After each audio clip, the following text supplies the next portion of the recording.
We're climbing, and you can actually feel it in your ears. São Miguel isn't flat. The whole interior of the island is basically stacked hills, and we're heading straight into the clouds for our first stop, Lagoa de Fogo, the fire lake. The heather, Azorian heather, which is also an endemic type of plant. So this is all a natural reserve here, Lagoa de Fogo. Here's the thing that gets me about the name like that, Fire Lake, and yet that's waiting for us up there in one of the calmest, stillest bodies of water in the entire island. It sits inside the crater of an old volcano. Ground that used to erupt now just holds water, quietly. The whole island sits on top of active volcano system, and there is hot spring steam vents all over São Miguel. Little reminders that the ground underneath this green, peaceful place is still very much alive. Lagoa de Fogo is basically proof of that. It isn't extinct, it's just resting. This is the highest crater lake in the Azores as well. So we are here at about 500 meters above sea level, and the volcano is at about 400 meters above sea level. So where are we on the map? We are There. right here. There. So we're looking basically towards the southeast from here. And honestly, right now, I can barely see it. The clouds are doing their things. This lake is famous for hiding behind the mist. So if you're planning this trip yourself, don't be surprised if you're given 5 minutes of clear sky and then nothing. This is part of the deal here. The largest population of Cory's shearwater in the world, about 80%, and various other species. I couldn't name them all.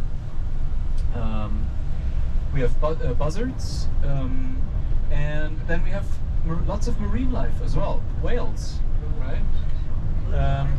We have, at this time of year, actually, lots of whales that migrate from the South Atlantic to the North Atlantic.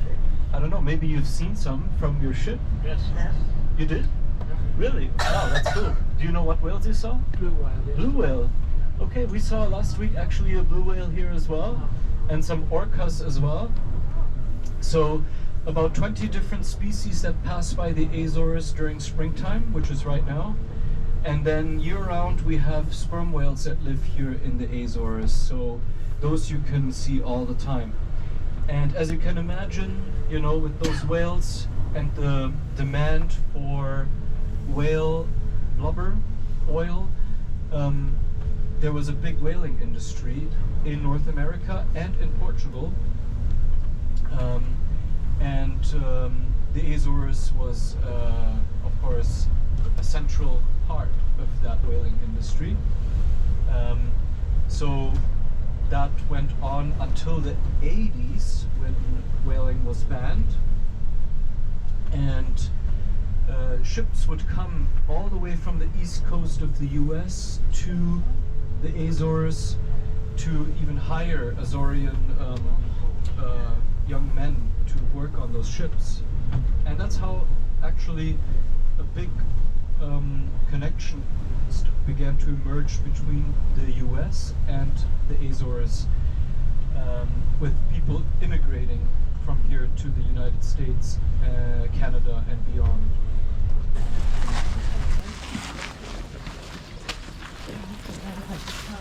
Okay, this is the good change. We drop out of the clouds and enter what genuinely looks like a rainforest. Fellers taller than me. Humidity you can see. The 80 steps down into a valley that feels like it's hiding something. You can smell it before you see it. Honestly, the faint sulfur smells that tells you the ground here is doing something underneath your feet. It isn't unpleasant, it's just unmistakably volcanic, like the island reminds you it's still alive.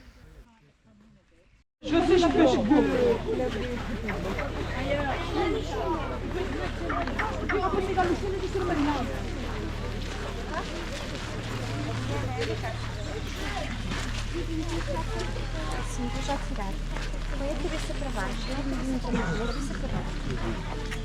Oh, okay, that's warm. That's actually warm. This water has been heating up underground from the volcanic activity for who knows how long. This just keeps me flowing steady and into this pool, no matter what's happening on the surface of the island. That's actually a smaller, hotter pool just below this one. The deeper one you go, the closer you get to the source, the more intense it gets.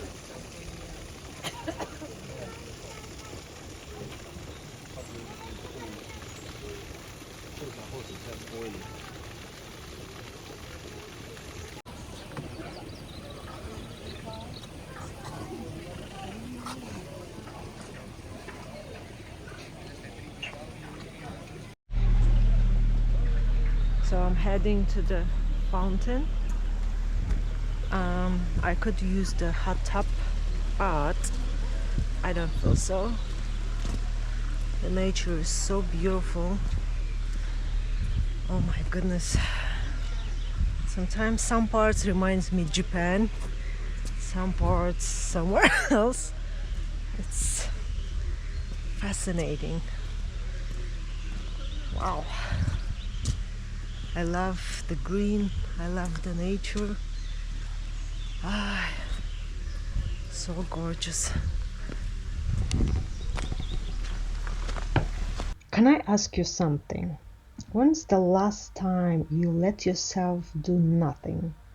No phone, no plan, nothing to accomplish, and just felt warm water on your skin and breathe? I'm asking because I'm generally cannot remember the last time I did before this exact moment. And I travel for a living. That's the part people don't tell you about this kind of life. You cannot be surrounded by incredible places and still forget actually be in them.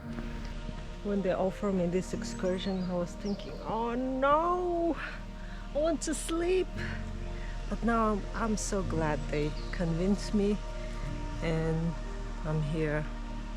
So beautiful. This is the kind of stop that doesn't photograph as well as it feels. You really have to be there for it.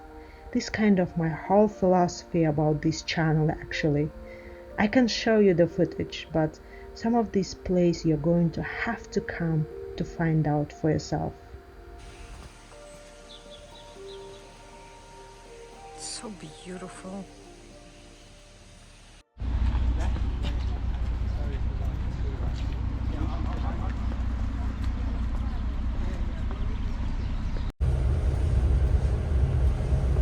Steam rising right out of the ground. You can cook your food in the ground right here. So there's like holes specially made. River that flows from the top of the Fogo volcano of the northeast side down and all the way to yeah. Most famous plantations on the island. Just a few years ago, coffee started to be planted here as well. So people have already had coffee plants made as something that is up and coming. The clouds are quite low today. Santa Iria.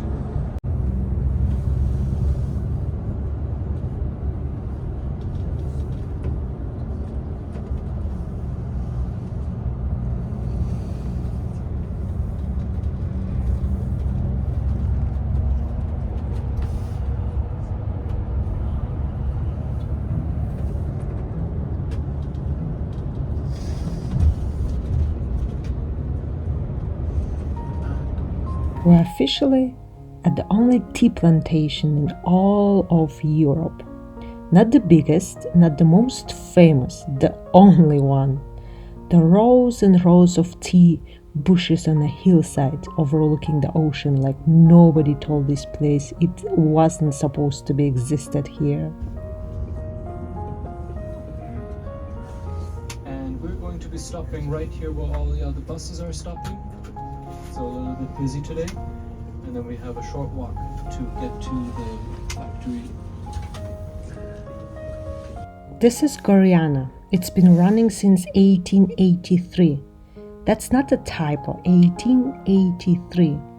The same family, generation after generation, is still growing, picking, drying, and packing the tea on the same hillside that their great-great-parents started on. The soil here is volcanic. The climate is mild and humid, basically year-round. And it turns out that the nearest perfect recipe for growing tea. Nobody planned this island to become a tea region.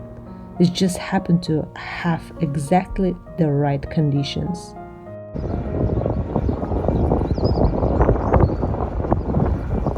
And you can feel it in the second you walk into a factory.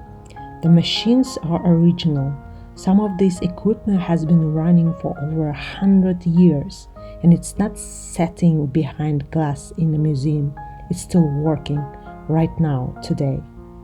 My guide walked me through the whole process. The leaves get picked, then withered, then rolled, then left it and oxidized, then dried, and depending on how far that process goes. And you ended up with a completely different tea from the same leaf. Green tea, black tea. All of it started at the same hillside. This is my second time coming for the tea plantation. First time I've ever seen how they were harvesting and collecting the teas was in Malaysia, and here I am in one of the islands of Portugal and learning how they are making the tea.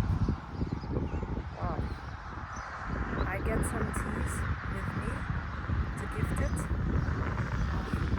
It's been around 50 euros. It's a nice gift. I believe it's better than getting the magnets. Anyways, I need to go back to the bus. It's beautiful.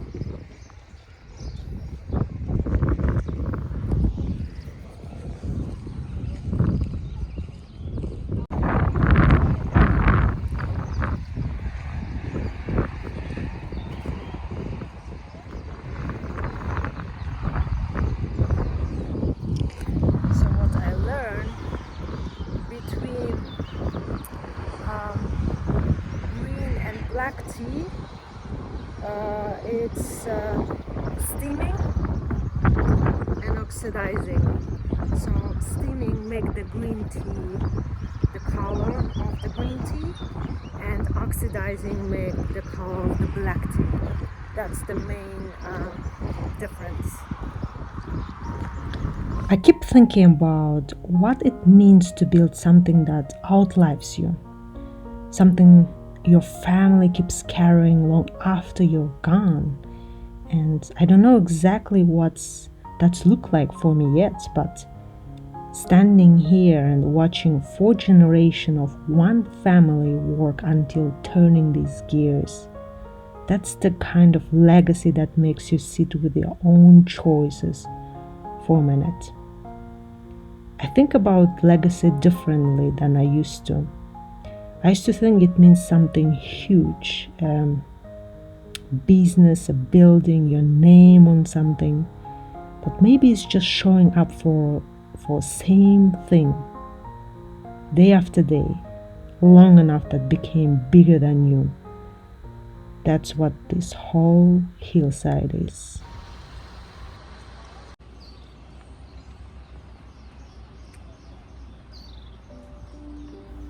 This is it, Santa Iria Belvedere. It's our last stop, and I save it for my favorite kind of moment for it, the kind where you don't really need to say anything.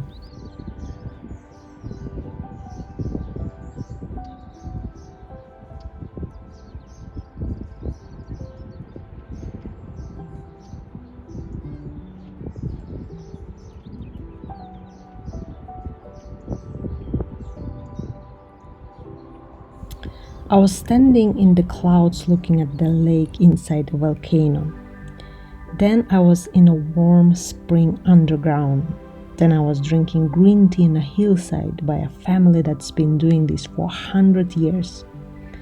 Now I'm standing at the edge of this island looking at the ocean that connects me back to wherever you are watching this from. That's funny. You think forced stop in the 4 hours feels like rushed. It didn't.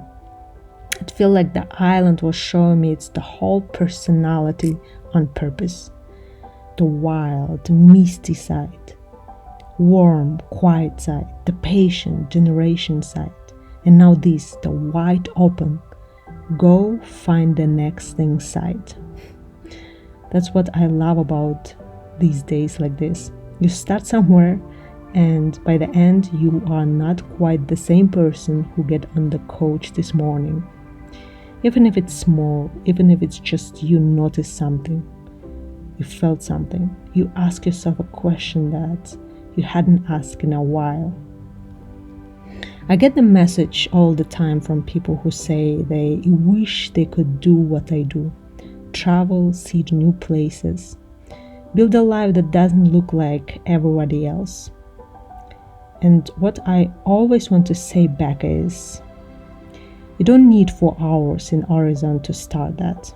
You need one afternoon, one new road, one yes to something that scares you a little. That's generally how all this started for me too. In the 19th century, and pineapples were very expensive at the time. Actually, it cost as much as a coach at one point.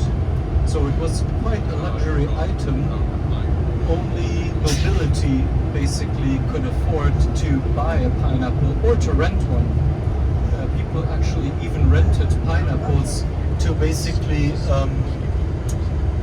show it off, like to use it as a status symbol. So they would go to parties carrying around their pineapple until it rotted. So nowadays you have Rolexes, back then it was the pineapple.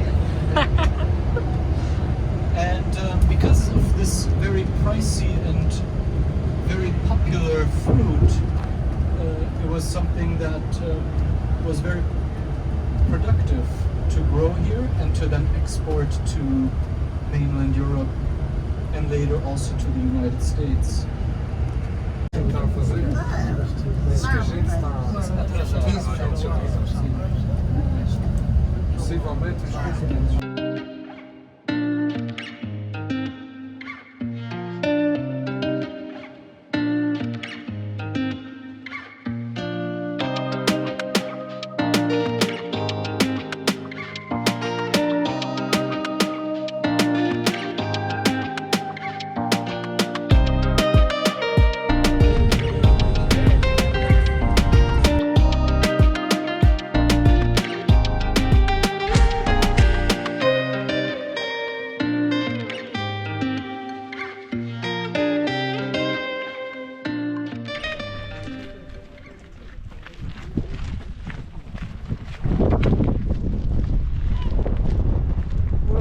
A couple hours ago it was so misty and cloudy.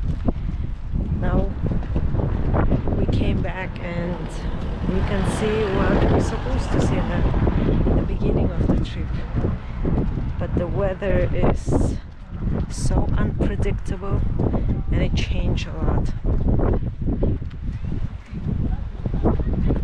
Thank you for the guys who's bringing us back one more time.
to leave you right in the city, but what we can do is we can drop Fire, water, tea, one island, 4 hours, and honestly, a lot more than I expected to feel today. If today taught me something, it's that you don't need to big dreams, dramatic trips to back to the different place. Sometimes it's just 4 stops on a printed sheet in a little above curiosity. If you want to keep following along, I'm out here for more than you think. I'm not always going to tell you where I'm heading next. You're just going to have to come back and find out. I'm Dana. Thank you for spending this island with me. I'll see you in my next one.